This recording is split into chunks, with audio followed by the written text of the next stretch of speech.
Hello, welcome to another online lecture in the Computer Architecture course. In this course, we have been studying about what makes up a computer and what are the fundamental hardware components that come together to make up a computer as we know. In the previous weeks, we have covered input-output, in the previous weeks we have covered CPU and memory, and this week we are going to be focusing on input-output. If we look back at what we covered in the first 2 weeks, we identified three major components that make up a computer or that are necessary for a computer. The first one is a CPU, the second one is a memory, and the third one is I/O modules and other input-output devices. So in this week, what we are focusing is the input-output part.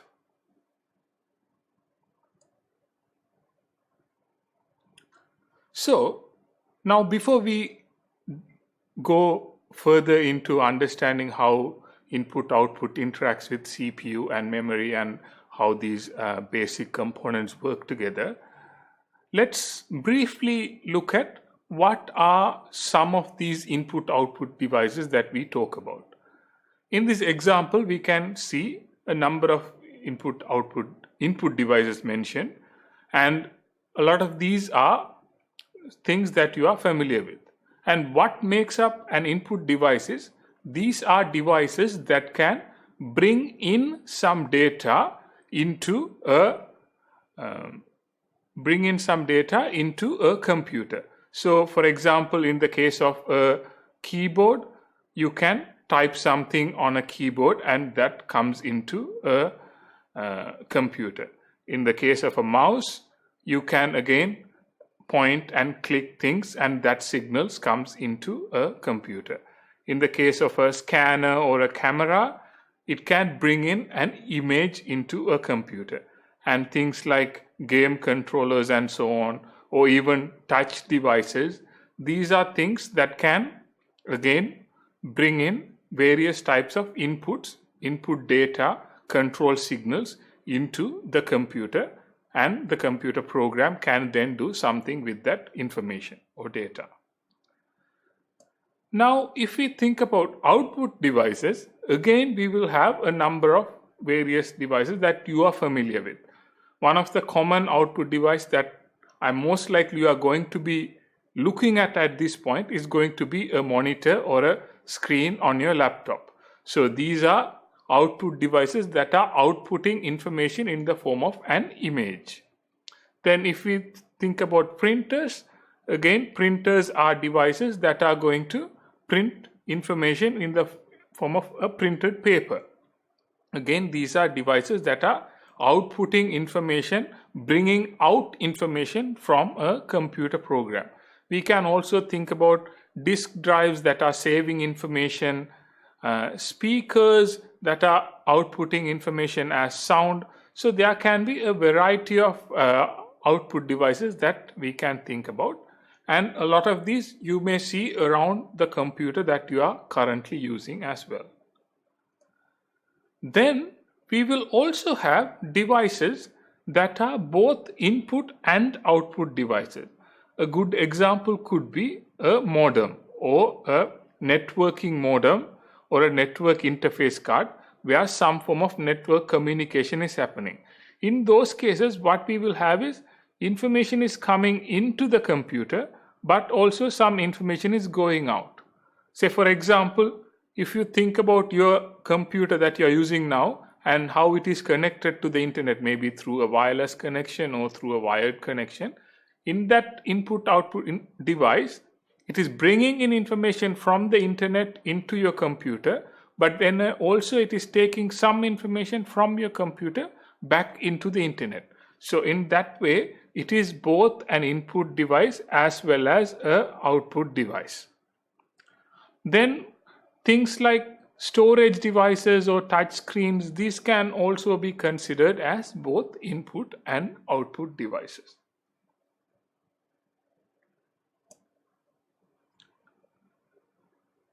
So now, when we think about these input devices, output devices, or input-output devices, we are going to come into a number of problems with having this number of devices, because we said we are having a large number of input devices, large number of output devices, and large number of devices that are going to do both input and output capabilities.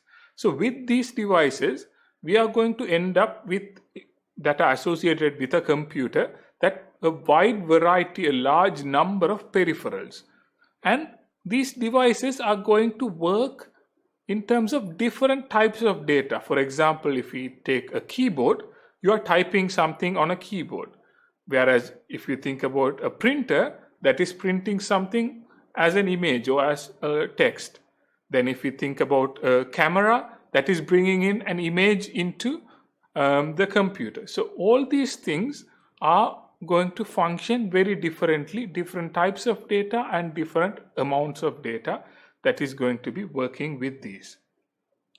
And with these devices, it is also going to be working at different speeds. Say, even if we think about a similar category of device, that in itself can have different speeds. Say, for example, you may have a storage device that is connected through USB. So USB is the interface that you are connecting that storage device to your computer. If that USB is a 2.0 version device versus if it is a 3.0 version device or a 3.1 version device, there is going to be a significant difference in terms of speed between these two devices. So even though it is similar devices, both of them are USB, like say pen drives, they are going to have different speed significantly. And we are also going to have devices that are going to be of different formats. Again, if we take the example of USBs again, one of the examples is it is a pen drive, a USB pen drive. The same USB can be used to connect a web camera, or the same USB can be used to connect a modem. So what we are going to end up with is a large number of devices that are going to work with different types of data, running in different speeds and different formats of data and different formats of communication. And one of the other things that is going to be common across most of these devices is they are going to be significantly slower than the CPU or the RAM. Because one of the things that we can understand is the CPU is going to be the most fastest in most of the circumstances. It is going to be the fastest component in a computer, and in most of the cases we will try to have a RAM that is also the memory also much faster, and the external devices, these input output devices, these peripheral devices are going to be much smaller. So because of all these problems, what we are going to do is we are going to end up with a lot of things that needs to be done, and in terms of different data and so on. So it is going to be significantly difficult for a single CPU or the main computer to manage all these devices at once. So what we are going to do about that is we are going to need some common thing or something else that is going to commonly manage all these devices, and those components we will identify as I/O modules. So these are the things that make up the third main component in a general computing system. That top level diagram that we saw, so in that CPU, memory and I/O modules is the third one. So what is an I/O module and what is the main thing that an I/O module will do?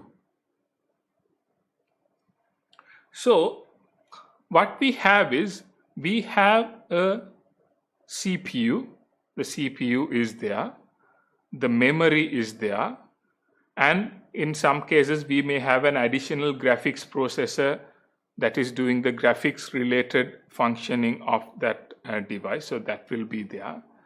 Then we may also have a memory controller that is connecting all these things.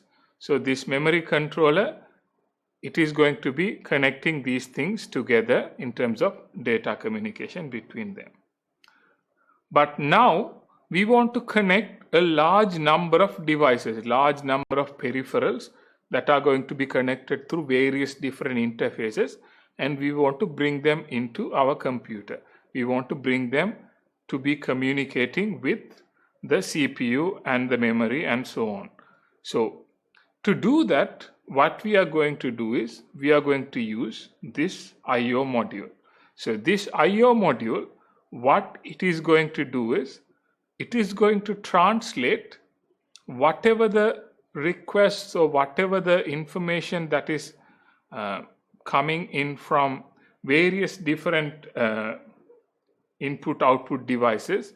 It is going to bring them into a common format or common way of communicating, and then that common way of communicating will be communicated across other devices that are central to the computer. So that's what we will have.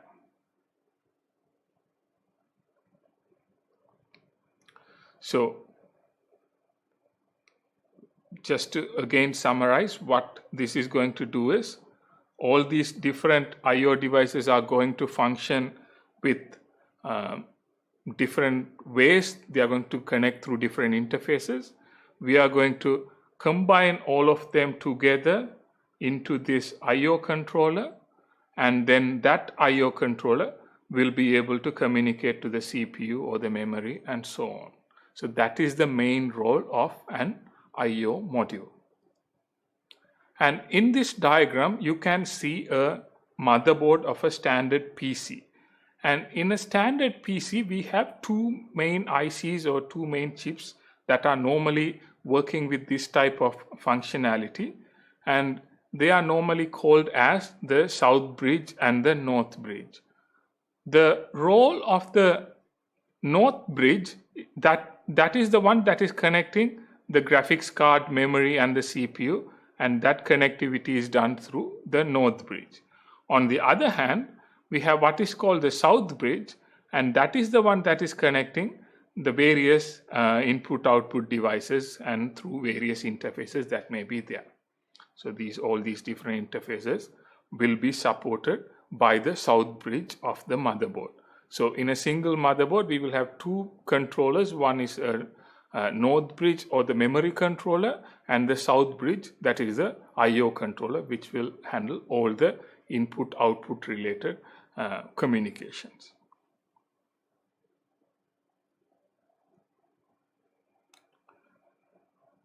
So now let's look at what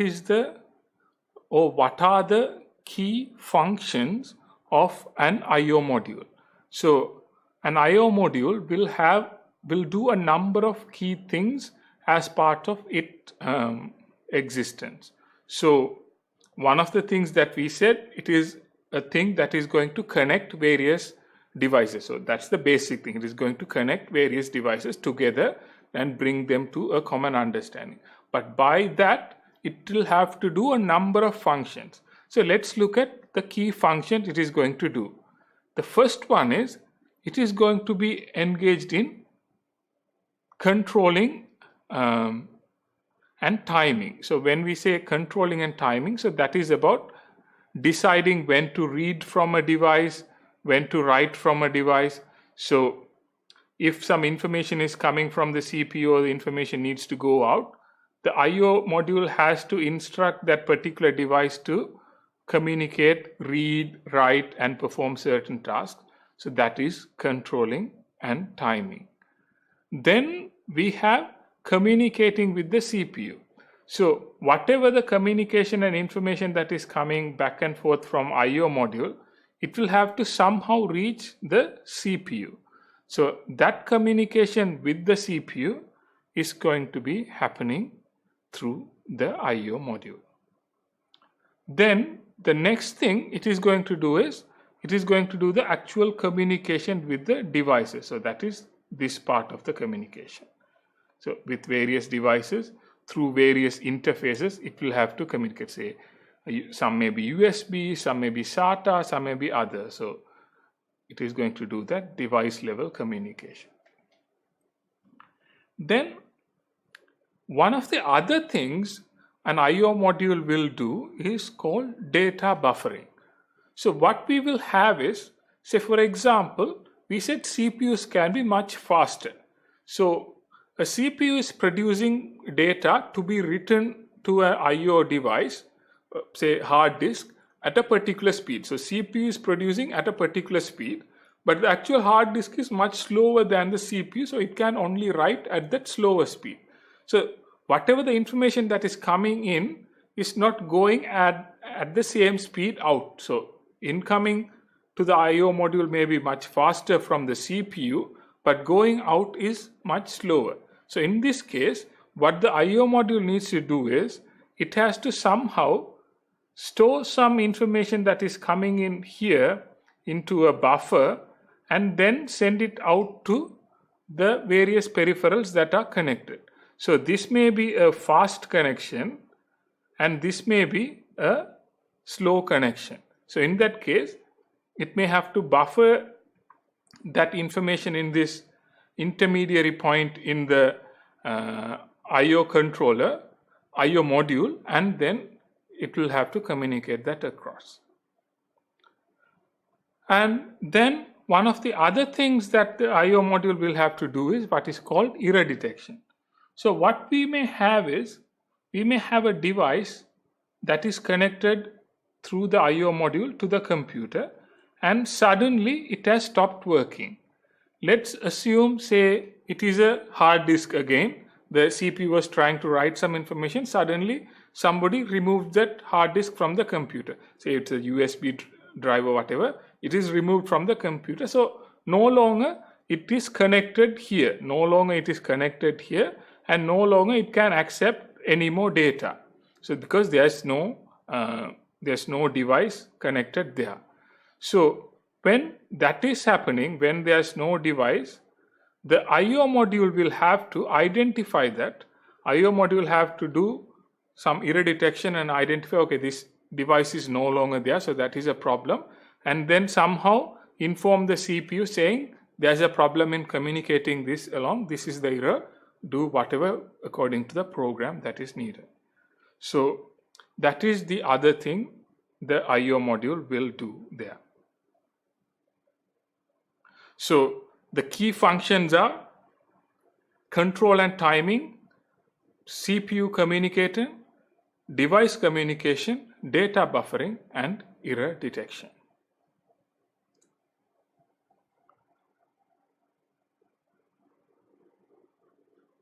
So now let's look at what a CPU needs to do in terms of its IO communication.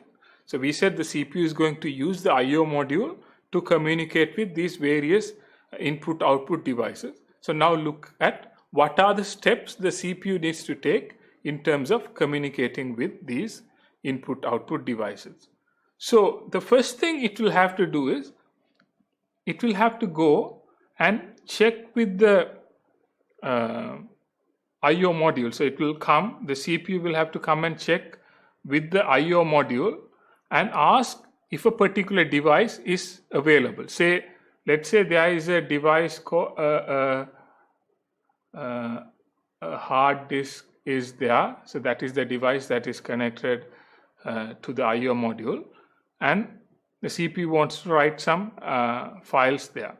So it needs to come and check if that device is ready. If it is usable, then only it can do that.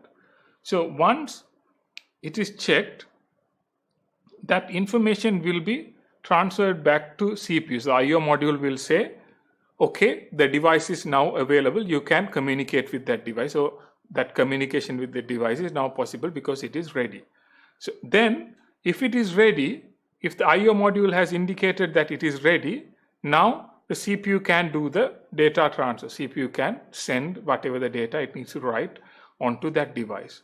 So, and then the first step in doing that would be CPU will have to send that data to the IO module, because like as we said, whatever the information, so what we will have is the CPU will be connected through what is called the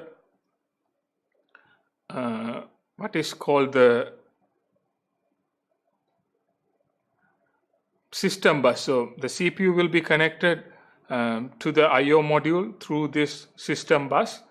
The hard disk is going to be connected through this external device, so through the external interface. So the CPU will send that file information to the IO module. So then IO module will either, if it is a writing of a file, the IO module will do the transfer across to that device. If it is a reading of a file, IO module will that read back and send it to the CPU. So depending on that, the IO module will perform that transfer. And in terms of the actual transfer, in terms of how this transfer may happen in the actual scenario, there may be different approaches. We will look at some of these like direct memory access and so on. We will look into this in a bit more detail in a while.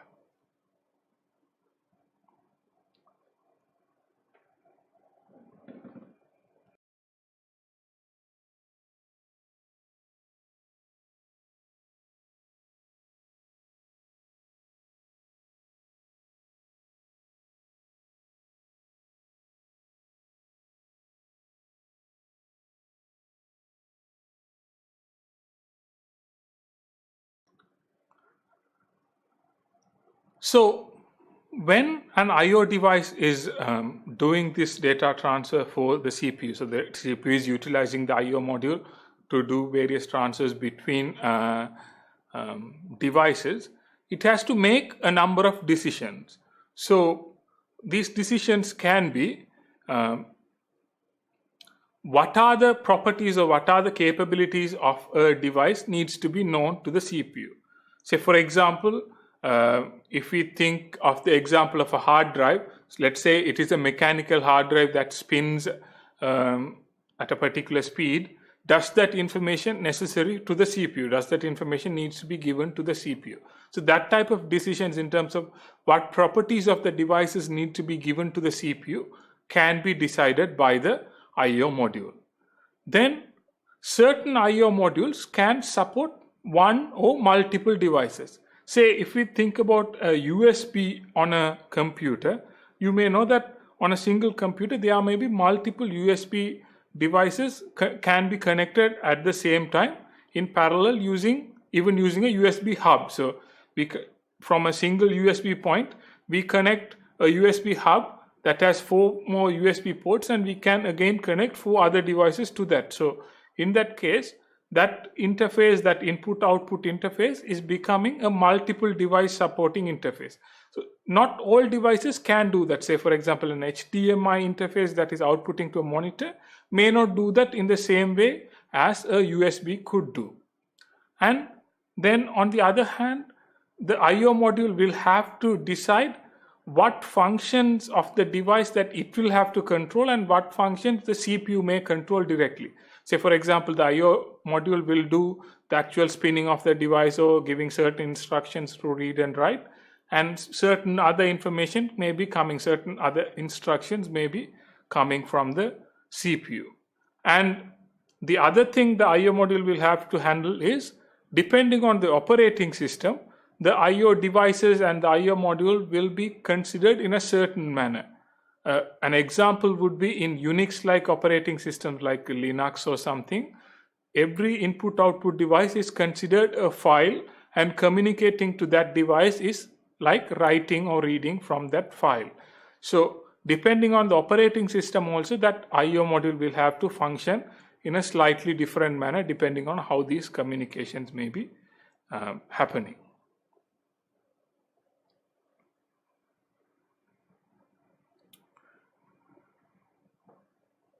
So now we can look at a number of different techniques this input output can be happening between the CPU and various input output devices. So when we have a large number of input output devices that are connected to a CPU and a memory through an IO module, there may be a number of ways that this communication can happen. This input output process can happen in a number of ways. So the three main ways that we will identify are programmed IO, interrupt driven IO, and direct memory access. So with program IO, what we do is the CPU will do everything. The CPU will do everything. So that means everything is programmed. All the IO activities are programmed, and CPU will start the IO process and it will wait until that IO process is complete. So given that the CPUs are normally much faster than IO modules, what we are going to end up with wasting a lot of processing time.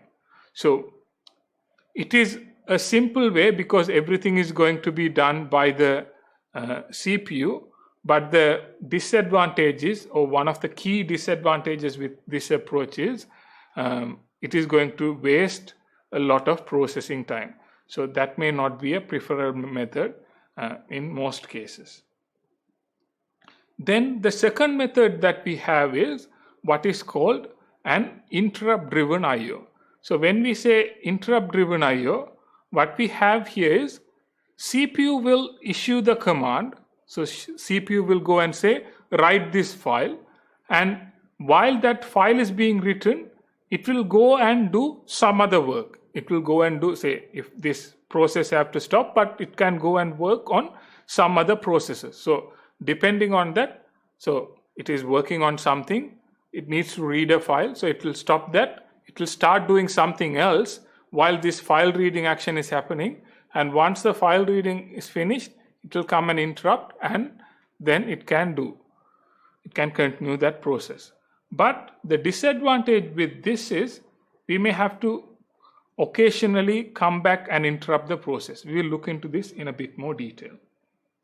The third approach we have is what is called a direct memory access, and in this approach what we have is we have a separate module that is going to work, the DMA module that is going to do the actual transfer of data between memory and the IO devices, and CPU can continue to do whatever that is needed, and this separate module will handle all the necessary decision making related to input output communication.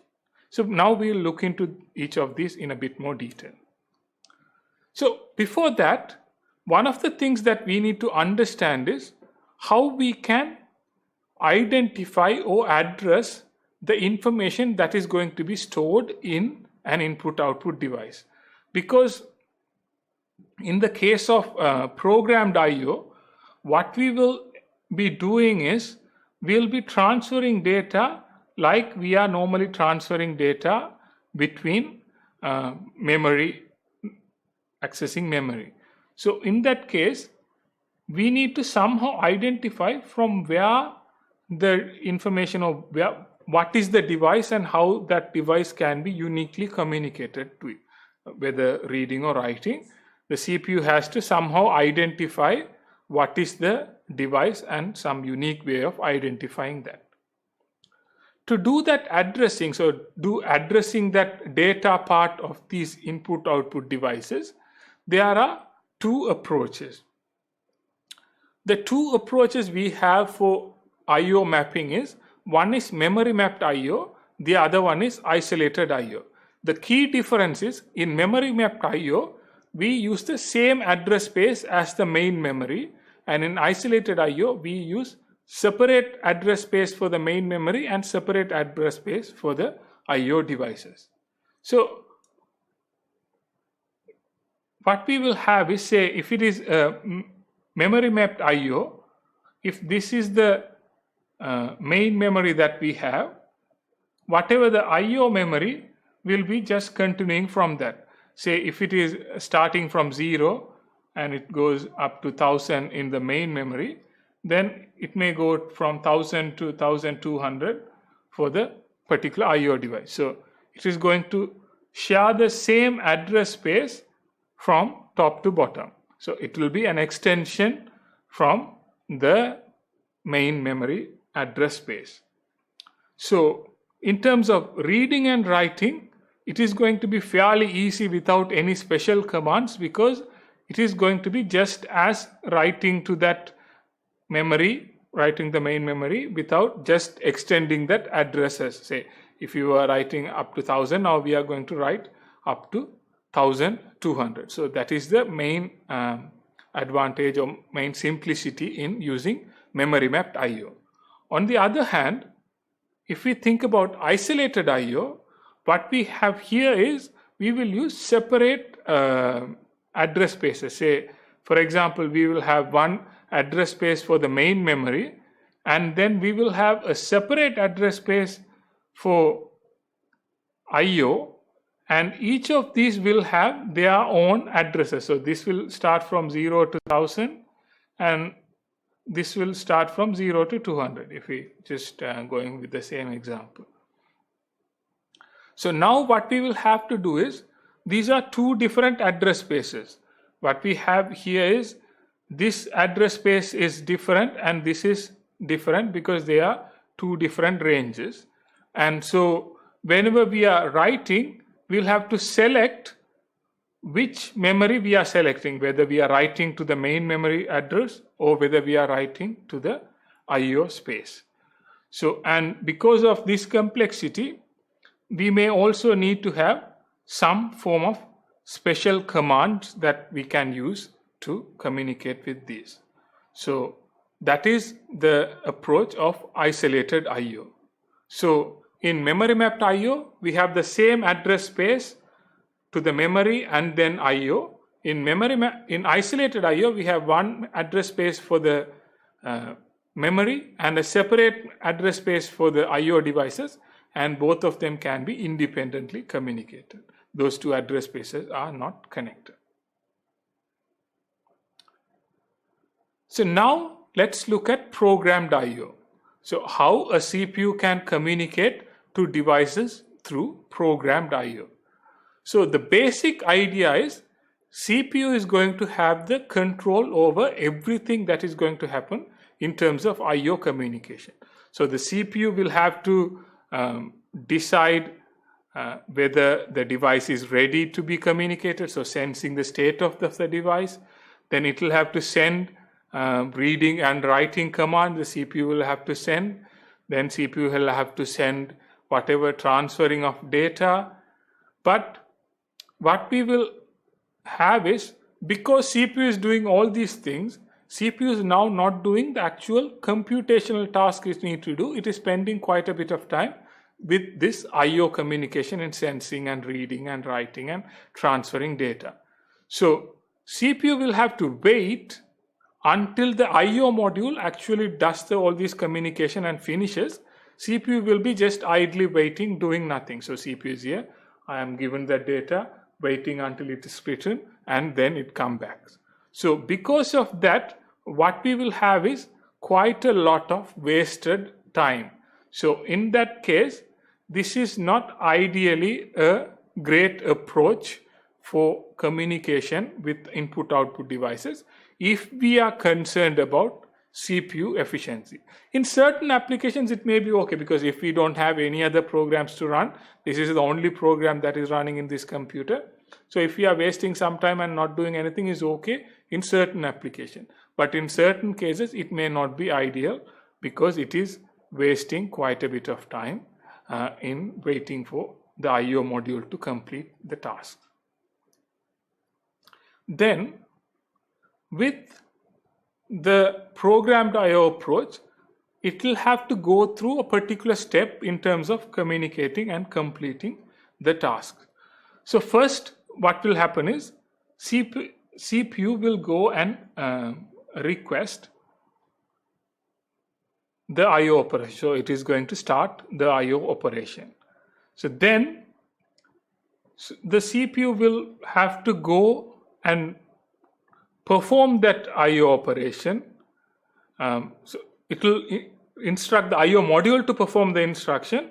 Then the IO module will go and do whatever it needs to do, like checking the status bits. But what CPU will have to do is it will have to go through this loop and see if this is ready, if the IO module is finished with the task. So CPU will have to pass on the control to the IO, but it will have to keep on checking if that IO is ready, if it is finished, if it is finished. So then only when the IO module is finished, the CPU can read or write whatever necessary thing that needs to run. It can only happen when the IO is finished from the IO module. Then the CPU can go and continue with whatever that needs to be done. So here, as we can see, the main problem is the IO module does not inform the CPU of anything, whether it is what is currently doing or finished or not. IO module doesn't do anything. CPU will have to periodically go and check. So CPU will have to go and say, is it ready? Is it ready? Is it ready? So likewise, CPU will have to spend that time not doing any computational task, but just polling the IO module to see if it is ready. So CPU will have to wait quite a bit of time just doing this polling. So that is the basic way programmed IO would work, or how CPU would handle programmed IO. It is a very simple approach. CPU just goes and checks the IO module when it is ready, but because it's doing that, it is wasting quite a bit of time doing nothing else. So then we have interrupt driven IO. Here what we are fixing is, in the previous programmed IO case, the main problem that we identify is we had the CPU, we had the IO module, and CPU had to go and check the IO module again and again. It has to go and poll again and again and to see if it is ready. But in this case, in using interrupt driven IO, what we are doing is, instead of using this checking periodically approach, we are eliminating that periodical checking, and what we are saying is the IO module to come back and let the CPU know when it is ready. So instead of the CPU checking it many times, it is just one information back to the CPU from the IO module, and while the IO module is doing all these things, the CPU is free to continue doing whatever other computational tasks it can do. So instead of just wasting by doing nothing, here it can do something, some sort of processing at the same time and not waste that time. So that is the main difference between programmed IO and interrupt driven IO. Here the CPU doesn't have to repeatedly check.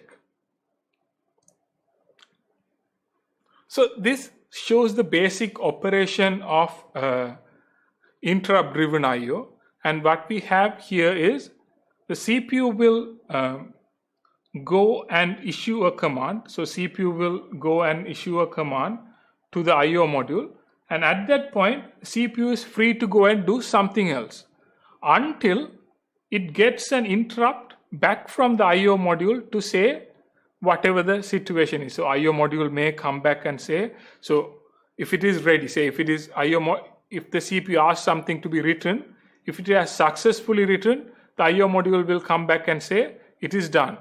If it was unable to return, no space in the storage is not available, or whatever the reason, IO module may come back with an error. So then with that, the CPU may have to handle and manage that error condition. But other than that, CPU is free to do something else.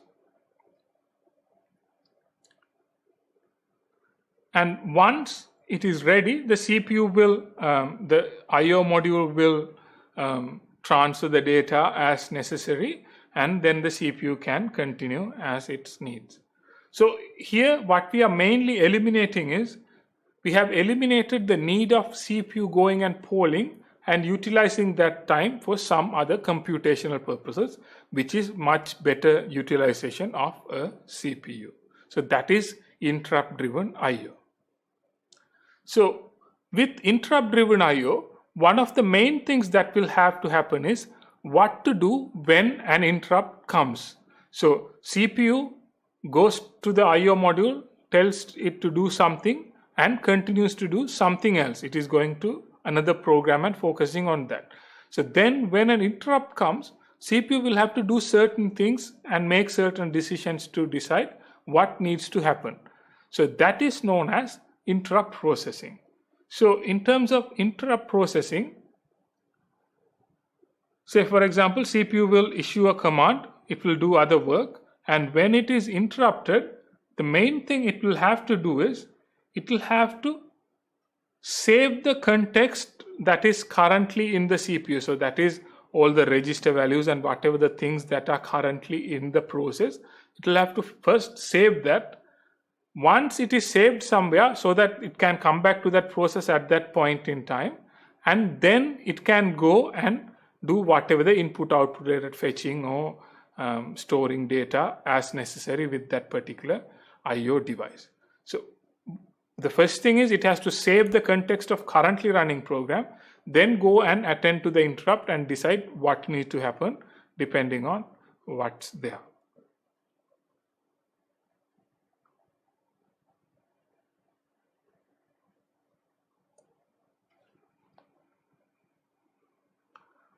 So with using interrupts, we may have a number of problems coming. So we said we are going to have a large number of peripherals that are going to be connected through similar or different interfaces. In that case, when an I/O module is coming back and interrupting, we need to know what is that interrupt is about. So let's take an example. We have few processes. This is process 1, we have process 2, and we have process 3. So here process 1 needs to write a file, this one needs to read a file, this one needs to write a file. So what we had was, we first started with process 1, we were going with process 1, and then at that point it had to write. So then we went to process 2, and process 2 again started. So now here at this point we had to read something. Then after that we chose process 3, and process 3 keeps on going. At some point it will again have an input. But let's say at this point in time, somewhere around here, the CPU receives an interrupt. The CPU is receiving an interrupt at this point. So we started with process 1, it was writing a file, so we went to process 2. Now process 2 had to read a file, so we went to process 3. At this point, CPU gets an interrupt. So now we need to decide whether that interrupt is about say process 1 or it is for process 2, because we don't know which process it belongs to, from which what is the relationship between the request that was sent to the I/O module and the process, and what is this interrupt about. So to manage that, we need to have some approach, either identifying from which module we are getting, or sometimes it may be also the case we may be getting multiple interrupts from different I/O modules. Maybe one from a network device, one from a hard disk, and so on. So we may have various different interrupts coming in. So to do that, we can again have a number of approaches. The first approach, it is a simpler approach, but not a very efficient approach. So that is, for each IO module, so each IO module that is connecting outwards, we will have separate interrupt lines. So for different devices, 1, 2, and 3.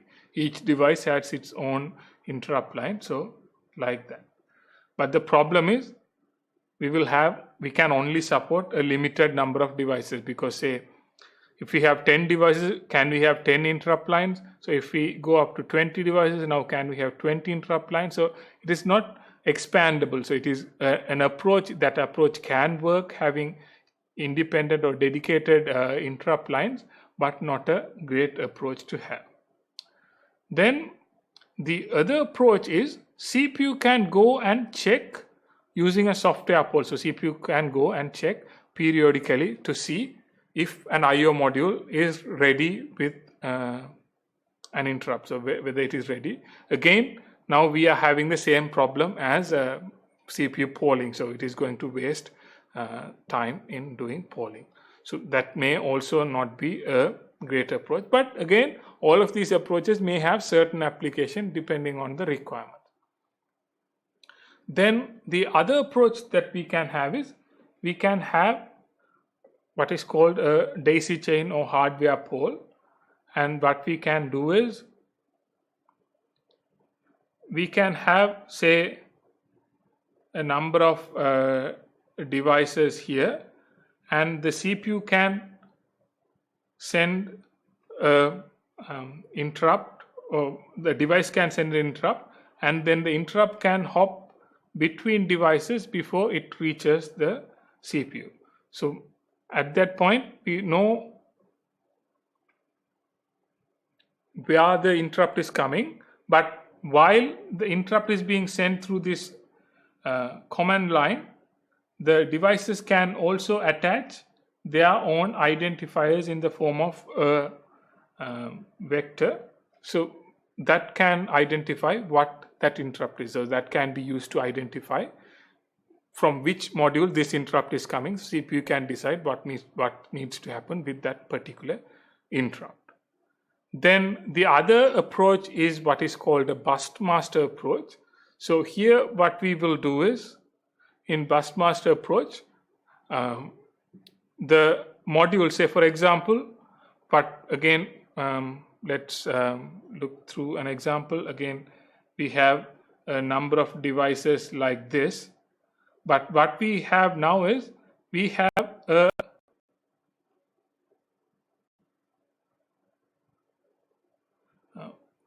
we have a common bus that is connecting all these devices. So say if this one is going to interrupt, what it needs to do is, it needs to claim the bus. So it needs to say, I want to use this bus now, and then whatever that is communicated through that bus, the CPU can identify, saying, okay, this must be coming from that particular device that has claimed. So in daisy chain, what we had was, we had things jumping from one to the other, and they added some vector values to identify which device it was. In busmaster, what we have is, we claim the bus for ourselves, and then whatever the communication, it must be belonging to that particular control. So that is one of the few different ways that we can identify from which module a particular interrupt is coming, because CPU may receive number of interrupts at the same time, and it has to identify from where it is coming and what to do with that. So these are some of the approaches we have to do that. And with multiple interrupts, we may also have another issue of having, when say, let's say the CPU is here,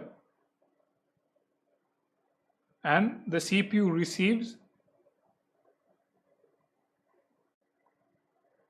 3 different interrupts. So if the CPU is receiving 3 different interrupts, it has to decide which of these interrupts needs to be chosen. So there are 3 interrupts, it has to prioritize between those. If all these interrupts are coming through one of these approaches, there's not an easy way to decide what is the priority. So what we may have is, we may identify a priority across different interrupt lines. So we may say one is a higher priority, one is a medium, and one is a lower priority interrupt line. So any device that needs to interrupt with a higher priority will be connected to this. Any device that is not a higher priority may be connected to the medium, and some may be even connected to the low priority line. So we will have different priority lines for interrupts, and depending on the devices, we may connect them to a particular line. So whether depending on the device, it may have a particular interrupt priority. So then the CPU can action based on that, saying what is the priority, and it will act on the higher priority there. So that is again a problem that may come with having multiple interrupts, multiple modules working together at the same time, and this is an approach through which we can solve that.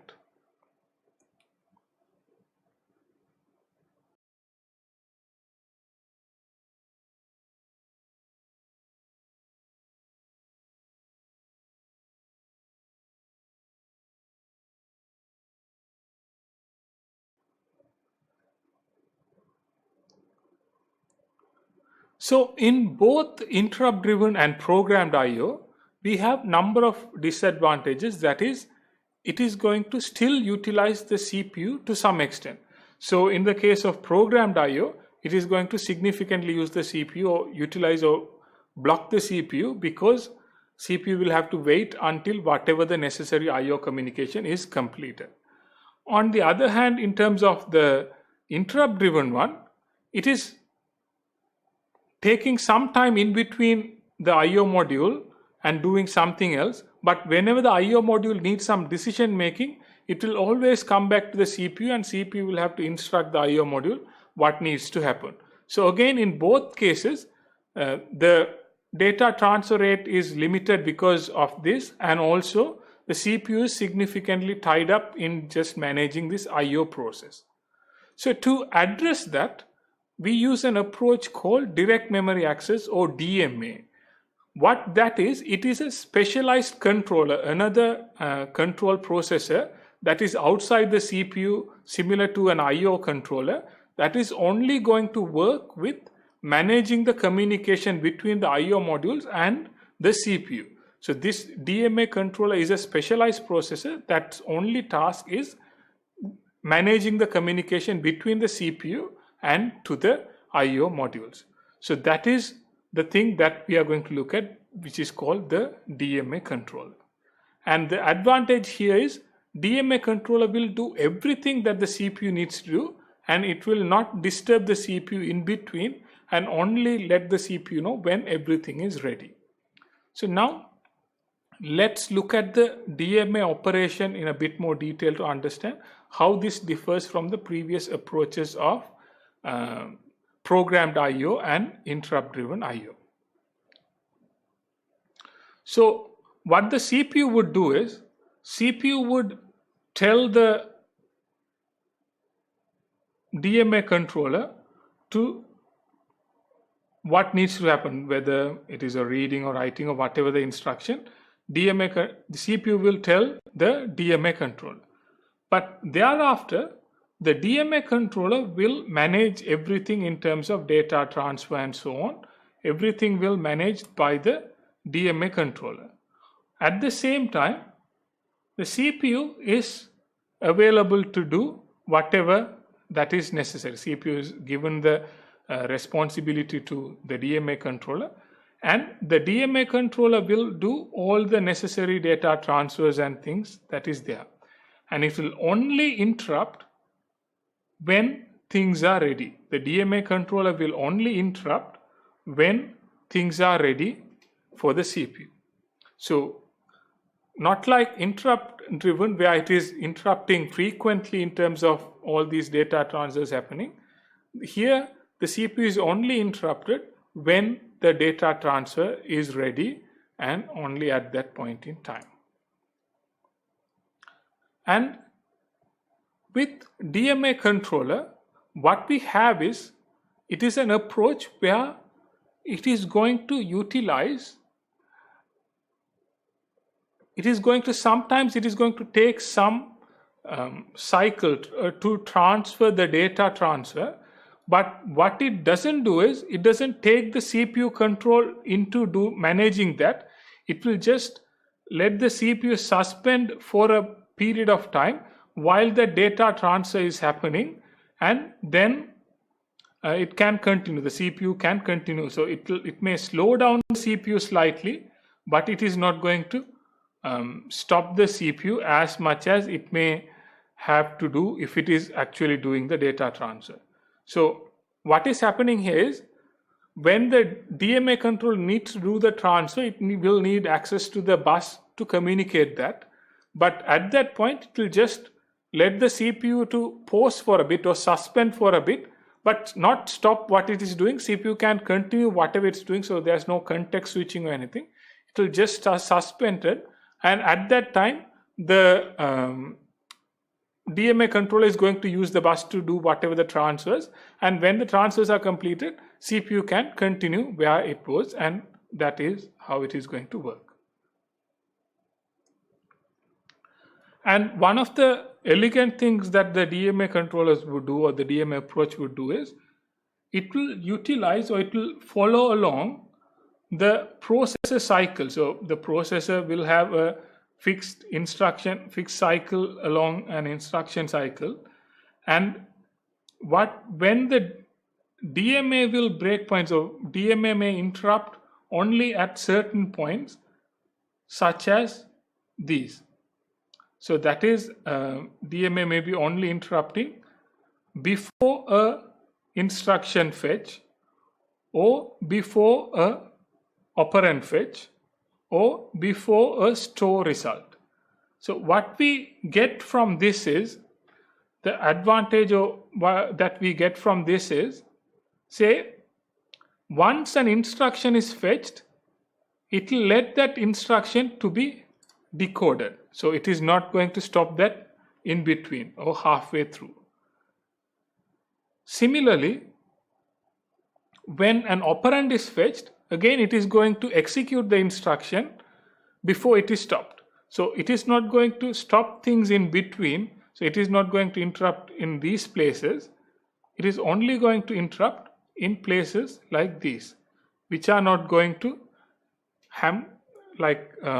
negatively impact the progression of that particular process. So it can continue, only stopped at certain places that are much better to be stopped.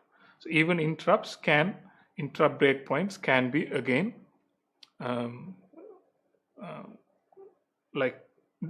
if it is a standard interrupt, those breakpoints can be anywhere, and if it is somewhere here, it may not be ideal.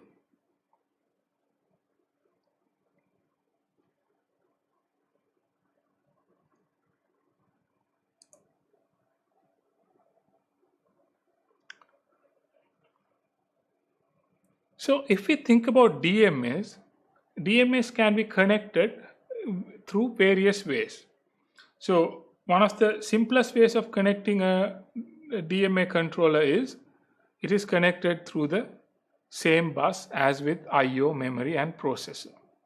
So it is a single bus, and that is connected through the common bus. But the problem with that is, if we are using this approach, what we may have to do is,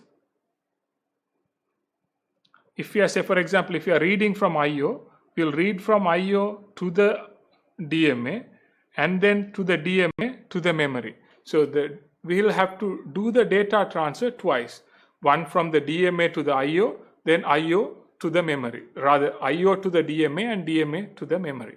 So we'll have to do the transfer twice, and because if we do the transfer twice, that also means the CPU is suspended twice. So that is a disadvantage of this approach.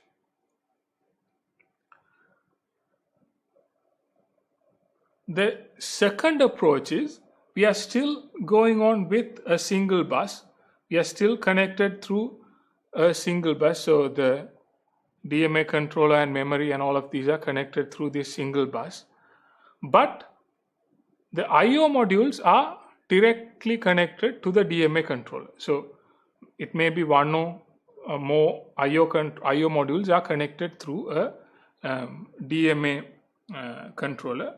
So here what we will have is the transfer from IO to DMA is direct. So this transfer is direct, and only the transfer from DMA to the memory will need a suspension.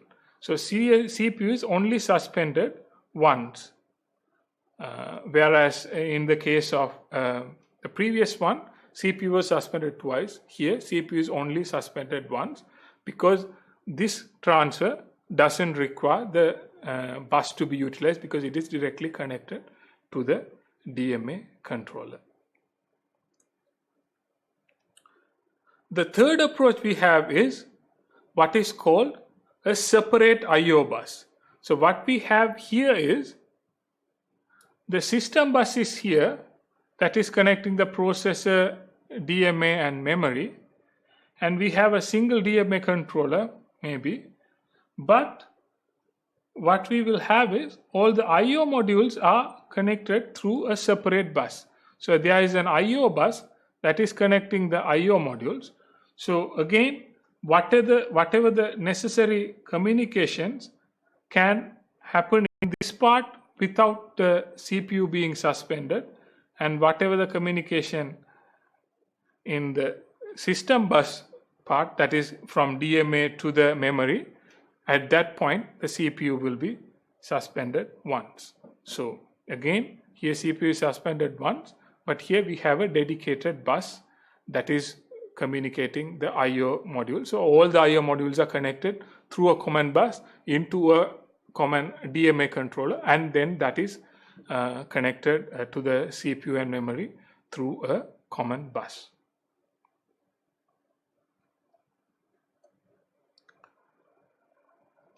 And one of the last things that we can look at is what is called IO channels. So what we have here is the IO devices that we have these days are much more complicated. So IO devices that we have can do much more complicated tasks than a simple like a keyboard or read-write access, having a device having a read-write access. So things like 3D graphics card and all have multiple complicated communications happening between the devices and the CPU and so on. So in those cases, what we may have is we may have various IO controllers that are connected through a multiplexer channel or a selector channel, and what has is CPU will just transfer the control here, and whatever the necessary things can happen here, and because these are dedicated processors to do these things, like for example 3D graphics cards are dedicated processors that we have. So instead of the processor doing graphics processing, we have 3D graphics card doing the graphics processing. We may have sound processing cards doing the sound processing. So likewise, the CPU will give the responsibility to these dedicated cards, and by that way this load is taken off from the CPU, and CPU can do various other general computational tasks, and these specialized tasks can be done by these dedicated IO processors.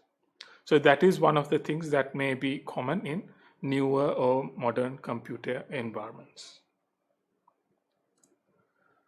So with that, we come to the end of discussing input-output. So we talked about how input-output is a key aspect of a computer, and how it is bringing in data into a computer and taking data out from a computer, and how various different devices can be connected through IO controllers, and how this IO communication can be managed through programmed IO, interrupt-driven IO, or DMA controllers, and so on. So that is mainly about various input-output devices and how they can be connected. And in the Next week, what we will be looking at is interfacing. And interfacing is all about how these communications happen at the lower level. So what we looked at today is about how these can be connected across and communicated at a higher level. In interfacing, we'll look at how the underlying hardware level communications can happen. So that's all for this week. If you have any questions, please let me know. And if you have any feedback about this, please let me know as well. Until next time, thank you. Bye.